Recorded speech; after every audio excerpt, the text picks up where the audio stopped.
सकते कि पैर फ्रैक्चर है उसके बाद भी लगातार क्षेत्र में बनी हुई हैं। मुख्यमंत्री जी भी आ जाए या आदरणीय योगी जी मोदी जी भी आ जाए, मुझे कोई फर्क इसलिए नहीं पड़ेगा क्योंकि मैं जनता के मुद्दों पर चुनाव लड़ती हूँ। जो 10 साल की मोदी जी की सरकार है, 7 साल की योगी जी की सरकार, उन्होंने नौकरी देने का काम नहीं। अगर ये भारतीय जनता पार्टी वाले कह रहे हैं कि हम राम जी को लाए हैं, तो राम जी को कोई ला नहीं सकी। नौकरी नहीं दे रही है, महंगाई कम नहीं कर रही है, महंगाई चरम सीमा पर है, अर्थव्यवस्था गड़बड़ाई हुई है, रुपया लगातार गिर रहा है। नमस्कार, आप देख रहे हैं श्री गंगा न्यूज। इस समय हमारे साथ में समाजवादी पार्टी की सपा प्रत्याशी काजल निषाद जी। आप देख सकते हैं कि पैर फ्रैक्चर है उसके बाद भी लगातार क्षेत्र में बनी हुई हैं। कुछ दिन पहले समाजवादी पार्टी ने इनको प्रत्याशी बनाया है, उसके बाद से ताबड़तोड़ ये इनका दौरा चल रहा है। 5 विधानसभा इनके क्षेत्र में आते हैं, जिसको 5 विधानसभा को किस तरह से कवर करें और लोगों को कितना प्यार मिला, कितना सहयोग मिला, आइए इनसे हम जानते हैं। और सबसे बड़ी बात है कि ये ऐसे विधानसभा हैं जिसमें सबसे ज़्यादा निषाद वोटरों की भूमिका है। निषाद ही तय करते कि प्रत्याशी कौन जीतेगा, कौन हारेगा। तो ऐसे में ये समाज के बीच में जा रही हैं, तरह तरह के लोगों के बीच में कितना सहयोग मिल रहा है, आइए इनसे बात करते हैं। काजल जी, आपका स्वागत है।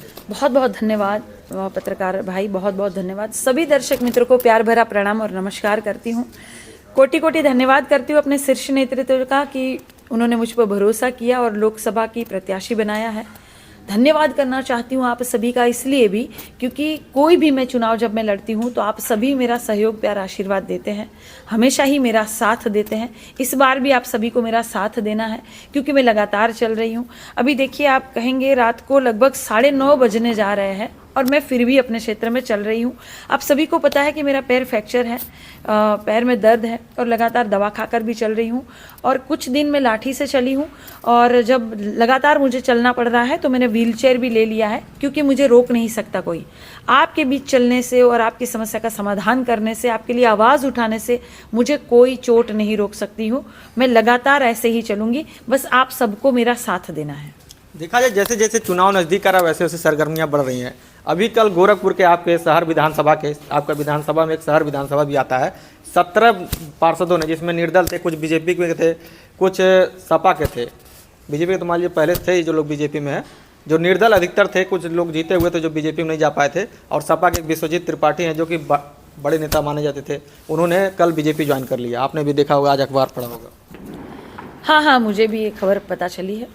तो ठीक है ना, लोग आते जाते रहते हैं, तो मेरी जनता मेरे साथ है। जनता का मेरे साथ रहना बहुत ज़रूरी है। जनता का प्यार आशीर्वाद मेरे साथ है, उसमें कोई दो राय नहीं है।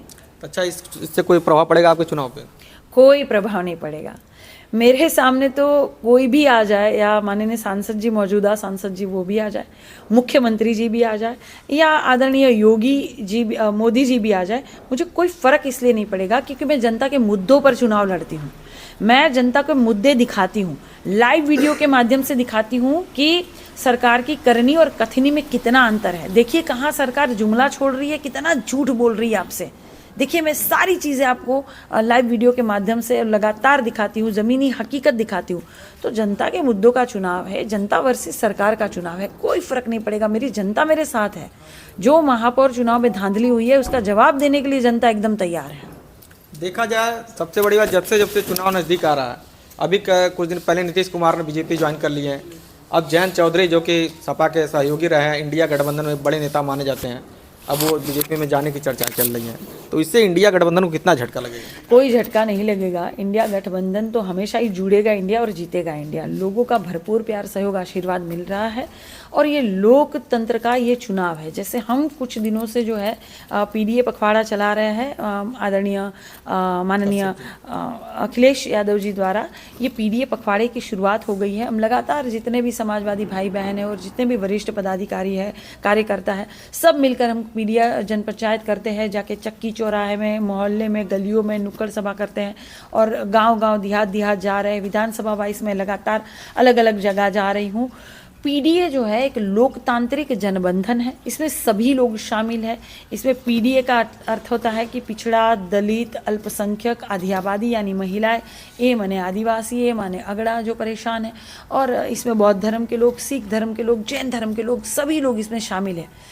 इसका अर्थ ये है कि सालों से, सदियों से जो प्रभुत्ववादी शक्तियों ने आपको घेर रखा है, जो आपको अपने हक और अधिकार से वंचित रखा है, उसकी ये लड़ाई है। पीडीए एक कारगर हथियार है आपकी लड़ाई लड़ने के लिए और लगातार हम चल रहे हैं। यहाँ पे 95% जनता को साजिश के तहत गरीब बनाया जा रहा है। और जिस देश की 95% जनता गरीब हो, उस देश में शासन करना बड़ा आसान हो जाता है। देखिए, धनवान नागरिकों को धनवान नागरिक जो है वो शासन सत्ता को चुनौती दे सकते हैं, लेकिन गरीब नागरिक नहीं दे सकता है। गरीब नागरिक अपने बच्चों को नून रोटी खाकर पढ़ाता है, सोचता है बड़ा होगा, हमारा लड़का इंजीनियर बनी, हमारा लड़का डॉक्टर बनी, बड़ा होगी, हमारे जिला जवार के पटीदार के नाम रोशन करी। लेकिन ये सरकार जो 10 साल की मोदी जी की सरकार है, 7 साल की योगी जी की सरकार, उन्होंने नौकरी देने का काम नहीं किया। बेरोजगार आपको रख रही है, बेरोजगारी छाई हुई है, रोजगार नहीं दे रही है, ये नौकरी नहीं दे रही है, ये महंगाई कम नहीं कर रही है, महंगाई चरम सीमा पर है, अर्थव्यवस्था गड़बड़ाई हुई है, रुपया लगातार गिर रहा है, देश का नाम लगातार ये खराब हो रहा है कि बेरोजगारी ज़्यादा है। तो ये सरकार आपको राशन देगी लेकिन शासन नहीं देगी। बात को समझिए। और 95% जनता ये समझ रही है, इसीलिए जनता इंडिया गठबंधन के साथ है। इंडिया गठबंधन को किसी को जाने से, कहीं भाजपा ज्वाइन करने से कोई फर्क नहीं पड़ने वाला है, क्योंकि ये जनता की लड़ाई है और जनता मुंह तोड़ जवाब देगी भारतीय जनता पार्टी को। लेकिन देखा जाए, समाजवादी पार्टी के आपके नेता है स्वामी प्रसाद मौर्य जी, बड़े नेता माने जाते हैं, लेकिन हमेशा विवादित घिरे रहते। आज उन्होंने एक बयान दिया कि राम की क्या प्राण प्रतिष्ठा करने की जरूरत पड़ी और SC/ST का आरक्षण सवर्ण वर्ग खा रहा। राम जी सदियों से सभी के दिल में है। अगर ये भारतीय जनता पार्टी वाले कह रहे हैं कि हम राम जी को लाए हैं, तो राम जी को कोई ला नहीं सकता है। ये पूरी जनता को बरगला रहे हैं। राम जी सदियों से थे। अच्छा, इस तरह का बयान देना कितना सही आप मानती हैं? देखिए, वो वरिष्ठ नेता है, मैं मामूली एक छोटी सी एक समाजवादी की सिपाही हूँ। वो अपना बयान खुद जाने, वो उनसे आप पूछ सकते हैं, मुझसे कैसे पूछेंगे?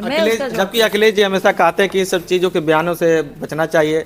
अखिलेश यादव मना कर रहे हैं, वो बयान दे रहे हैं।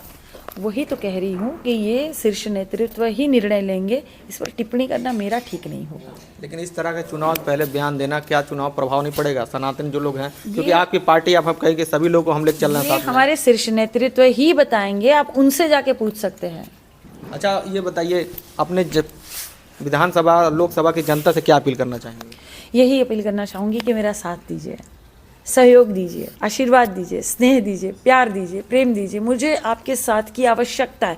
शिद्दत के साथ, तन मन धन के साथ मेरा साथ दीजिए, क्योंकि मैं लगातार चल रही हूँ। जैसे कि मैंने कहा कि अभी देखिए 9:30 बज गए हैं और मैं लगातार चल रही हूँ। इसी तरह चलने का काम करूंगी आप लोगों के बीच में, और सुख दुख में हमेशा आती हूँ। ऐसा नहीं है, चुनाव बीतने के बाद भी मैं लगातार चलती हूँ, चुनाव बीतने के बाद भी मैं लगातार अपने क्षेत्र में बनी रहती हूँ, हर एक आवाज़ उठाती हूँ। खोराबार में 600 मकान टूट रहे थे, वहाँ जाकर मैंने बुलडोज़र रोका है, वो सब मकान अब नहीं तोड़ रहे हैं। जबकि योगी जी सांसद थे तो कह रहे थे कि हम ये मकान नहीं तोड़ेंगे, मुख्यमंत्री जी बनने के बाद तुरंत बुलडोज़र वहाँ पहुँचाया। मैं देखिए, आपको तो अच्छी तरह से पता होगा कि आपका सार्वजनिक ताल है गोपलापुर में, वो लड़ाई लड़ने का मैं काम कर रही हूँ। वहाँ कुछ दबंग अत्याचारी जो है वो कुछ निर्माण कार्य शुरू कर दे रहे हैं अपना। आप जान रहे हैं, मैं कल ही महुई सुधरपुर जा रही हूँ, वहाँ की भी लड़ाई लड़ने का काम करूँगी। एक महिला को प्रताड़ित किया जा रहा है कुछ दबंगों द्वारा। तो ऐसी हर एक जगह में जाकर आप सबकी आवाज़ उठाने का काम करती हूँ। अगर मैं सड़क से संसद तक की आवाज़ उठा सकती हूँ तो ज़रूर अपना आशीर्वाद, प्यार, सहयोग मुझे दीजिएगा। मुझे सच में आपके प्यार के साथ की ज़रूरत है। अभी आपने कहा कि 2024 में अगर बीजेपी आ गए तो फिर से चुनाव नहीं होगा। बिल्कुल बिल्कुल। 2024 में अगर भारतीय जनता पार्टी आ गई और जिस तरह से लोकतंत्र की हत्या हो रही है, मुझे नहीं लगता इसके बाद आगे चुनाव होंगे। सीधा कह दिया जाएगा कि आपके विधायक ये है और आपके सांसद जी ये है, आप लोगों के वोट की कोई ज़रूरत नहीं। अगर सीधा ऐसे कह दिया जाएगा तो आप क्या करेंगे? लोकतंत्र को बचाना है साथियों। बाबा ने जो संविधान दिया है उसमें हमें हक और अधिकार मिलता है अपने नेता चुनने का, वो अधिकार को हमें बचाना है। यहाँ पर लोकतंत्र चलेगा, राजतंत्र नहीं चलेगा। बहुत बहुत धन्यवाद। मेरा आशीर्वाद, मेरा सहयोग और साथ दीजिएगा। आपके आशीर्वाद की ज़रूरत मुझे हमेशा ही पड़ेगी। और एक और मैं बात आपसे बताना चाहती हूँ कि सभी सादर आमंत्रित है, मेरे गणना के दिन आप सभी मौजूद रहिएगा।